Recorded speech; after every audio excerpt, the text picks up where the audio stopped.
피청구인이 오염시킨 헌법의 말에 대해서 말씀드리려고 합니다.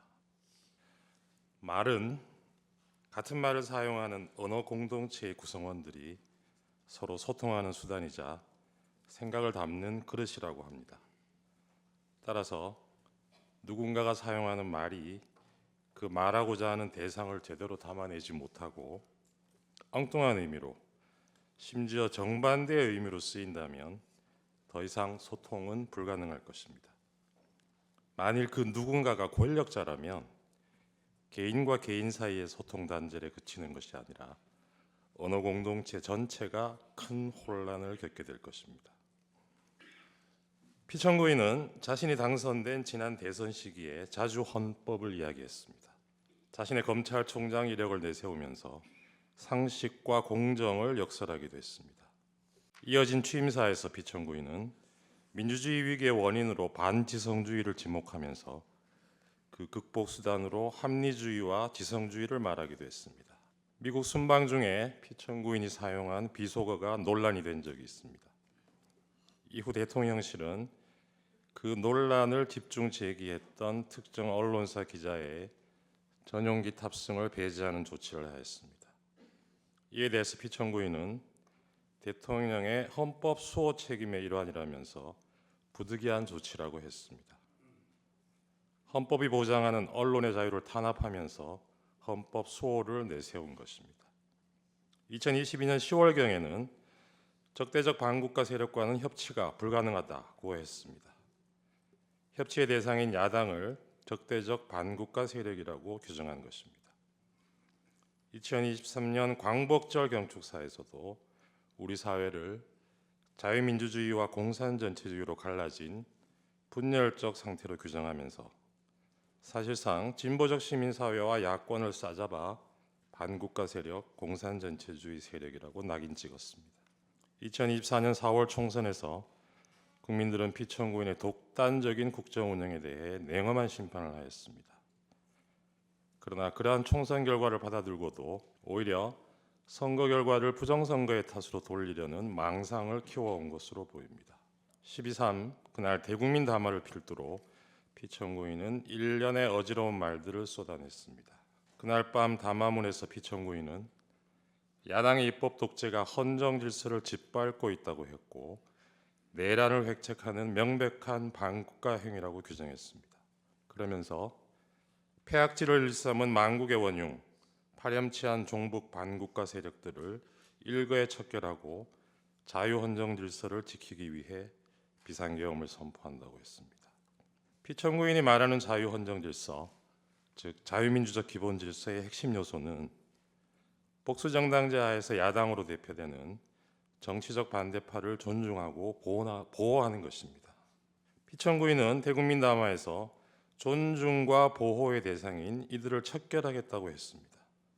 이것은 자유민주적 헌정 질서를 파괴하겠다는 것과 다를 바 없습니다.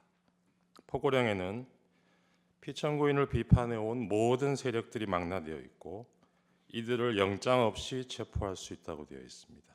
한마디로 비상계엄을 통해 자신에 대한 모든 정치적 반대파들의 입을 틀어막고 손발을 묶으려 한 것입니다. 그러면서 피청구인이 내세운 것은 역시나 자유민주주의의 수호를 위해서라는 것이었습니다. 그러나 피청구인이 이 역주행을 기도하면서 간과한 것이 있었습니다. 그것은 바로 우리 국민들이 온몸으로 저항의 민주주의를 지켜내는 과정에서 체득하고 어느새 DNA에까지 각인된 우리가 주권자라는 시민의식이었습니다. 비상계엄 선포 직후 권력자의 헌정 파괴 시도를 저지하기 위해 많은 시민들이 국회로 달려왔습니다.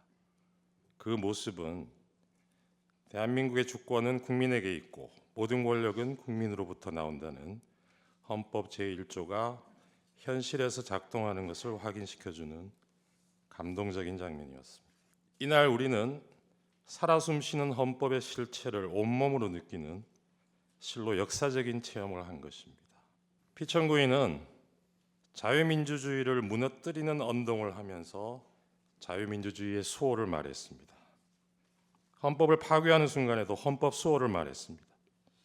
이것은 아름다운 헌법의 말, 헌법의 풍경을 오염시킨 것입니다. 제가 좋아하는 노래 가사에 이런 구절이 있습니다. 세상 풍경 중에서 제일 아름다운 풍경, 모든 것들이 제자리로 돌아가는 풍경. 이 노랫말처럼 모든 것들이 제자리로 돌아가고 우리도 하루빨리 평온한 일상으로 돌아갈 수 있기를 소망합니다. 국민과 함께 이 사건 탄핵 결정문에서 피청구인이 오염시킨 헌법의 말과 헌법의 풍경이 제자리를 찾는 모습을 꼭 보고 싶습니다. 감사합니다. 12.3 내란의 밤, 전 국민이 TV 생중계를 통해 국회를 침탈한 무장한 계엄군들의 폭력 행위를 지켜보았습니다. 하늘은 계엄군의 헬리콥터 굉음을 똑똑히 들었고 땅은 무장한 계엄군의 군합발을 보았습니다. 호수 위에 떠있는 달 그림자도 목격자입니다. 저는 12월 3일 밤 10시 50분경 비상계엄 긴급 속보를 보고 살떨리는 두려움을 안고 국회 후문 담장을 넘었습니다. 국회 운동장 근처에서 본청으로 한 발짝 한 발짝씩 내디딜 때마다 36년 전 1988년 9월의 밤이 마치 어젯밤 악몽처럼 떠올랐습니다. 새벽 1시 안기부에 잡혀 지금도 알 수 없는 서울 을지로 어디매쯤 한 호텔로 끌려가 수건으로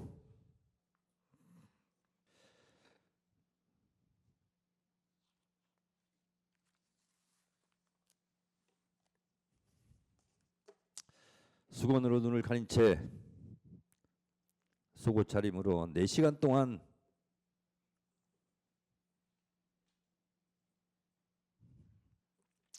주먹질, 발길질로